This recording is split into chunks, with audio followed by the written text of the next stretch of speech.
Kuwa mwema lakini usiwe mjinga, weka mipaka.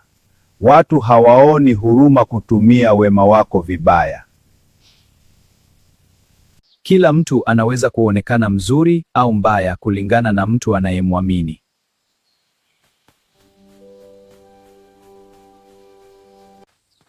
Siku ukifeli ndo utajua wanaokufuatilia ni wengi.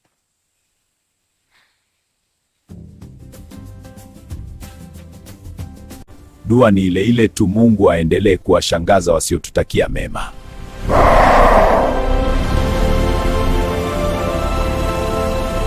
Wakati mwingine sumu yako katika maisha yako ni wale walio karibu yako. Jua ni nani halisi au sio. Kama hii sumu hapa ubaoni, lazima uiangalie kwa makini. Hakikisha hawakufanyi pumziko lao baada ya kuchoshwa na waliowachagua. Usiwaruhusu wakajiana. Sawa mzee, nitakuwa mwangalifu. Babu, acha nisaidie. Asante sana mtoto. Upendo ndio lugha pekee kila mtu anaweza kuielewa. Hii ni zawadi yako.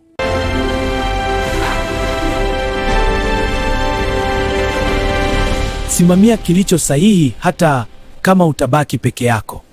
Mara nyingi watu wanaokosoa harakati zako na maisha yako hasa huwa ni wale ambao hawajui gharama uliolipa ili kufika hapo ulipo. Kwa kuwa ulianza bila ushauri wao, basi maliza bila ushauri wao na matokeo yawafundishe. Hivi unajua wale wanaokuahidi kubaki na wewe mara nyingi hupotea pale unapowahitaji zaidi? Inakuchukua muda kwenye maisha kujenga heshima, lakini unaweza kuipoteza kwa sekunde moja tu. Simameni, tukeme! Kwa jina la Yesu ndwe!